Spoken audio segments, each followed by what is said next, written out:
नमस्ते। आशा की बैठकी में आपका स्वागत है।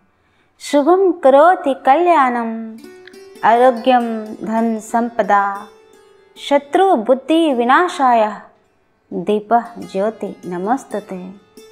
सभी को दीपावली की हार्दिक शुभकामनाएं। कल दीपावली है। आइए जानें दीपावली से संबंधित कुछ रोचक कथाएं। दीपों का खास पर्व होने के कारण इसे दीपावली या दिवाली नाम दिया गया। दीपावली का अर्थ होता है दीपों की अवली यानी पक्ति। कार्तिक माह की अमावस्या को मनाया जाने वाला यह पर्व अंधेरी रात को असंख्य दीपों की रोशनी से प्रकाशमय कर देता है। दीपों या अवली की रोशनी से दीपों की अवली या पंक्ति की रोशनी से ऐसा आभास होता है जैसे आकाश अपने पूरे तारों के साथ धरती पर उतर आया हो। इस दिन समृद्धि के प्रतीक माँ लक्ष्मी और ज्ञान का प्रतीक श्री गणेश की पूजा की जाती है। सिर्फ श्री राम की पूजा नहीं की जाती, और भी बहुत सारी घटनाएं इस दिवाली से जुड़ी हुई है। आइए हम उसका सुनते हैं। हर त्यौहार के पीछे कोई कहानी या फिर उसका कोई ज्योतिष महत्व होता है। जैसे करवा चौथ पूर्णिमा का चौथा दिन होता है, जिसमें महिलाएं पूरा दिन अपने पति के कल्याण के लिए व्रत करती हैं। फिर उसके बाद उत्सव मनाती हैं, अच्छा भोजन करती हैं। यह प्रथा है और इसके पीछे कुछ कहानियाँ भी हैं। उसी तरह दिवाली के पीछे भी कुछ कहानियाँ हैं। दिवाली ज्ञान रूपी प्रकाश द्वारा अज्ञान रूपी अंधकार को समाप्त करने का उत्सव है। तो ज्ञान रूपी दीपक जलाएं और स्वस्थ, आनंद और समृद्धि पाएं। आइए अब सुनते हैं इसकी एक कहानी नरकासुर से जुड़ी हुई है। भगवान श्री कृष्ण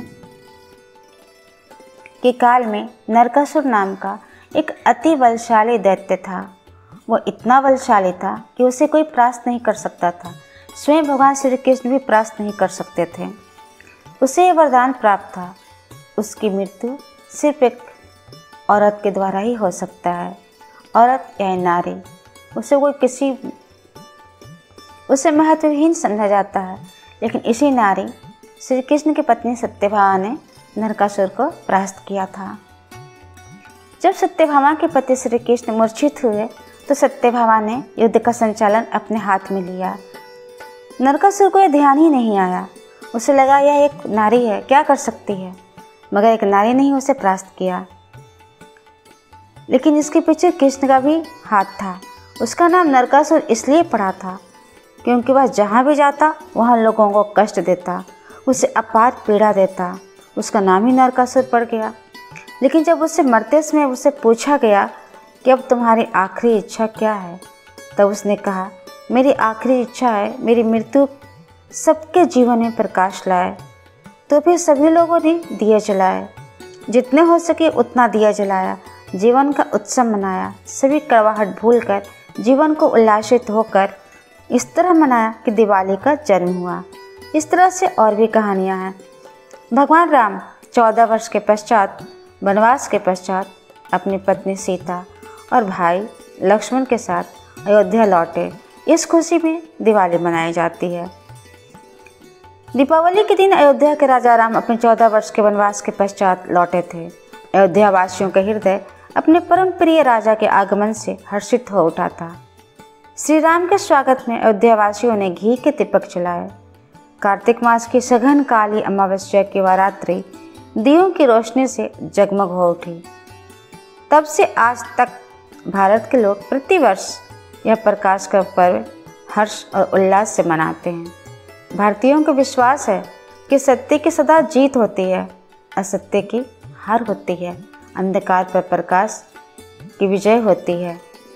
कार्तिक अमावस्या के दिन समुद्र मंथन में हुआ था। इस दिन माँ लक्ष्मी का अवतरण हुआ था, इसलिए भी दिवाली मनाते हैं। हिंदी कैलेंडर के अनुसार कार्तिक महीने के अमावस्या के दिन समुद्र मंथन से माँ लक्ष्मी का अवतरण हुआ था। माता लक्ष्मी को धन और समृद्धि का देवी माना जाता है, समृद्धि की देवी माना जाता है। इसलिए हर घर में दीप जलाने के साथ साथ हम माता लक्ष्मी की पूजा भी करते हैं। मान्यता है भगवान राम को श्रीलंका से वापस अयोध्या आने में 20 दिन लगे थे, इसलिए दिवाली दशहरे के 20 दिन के बाद मनाया जाता है। इतिश्री, आपको यह कथा कैसी लगी कमेंट बॉक्स में ज़रूर लिखिए। और दिए की रोशनी सिर्फ बाहर नहीं होनी चाहिए, दिए की रोशनी अपने अंदर होनी चाहिए, यानी कि आत्मा का प्रकाश हर ओर फैलना चाहिए। आप कहानी अच्छी लगी है लाइक करें, शेयर करें, कमेंट करें और सब्सक्राइब तो ज़रूर करें। धन्यवाद।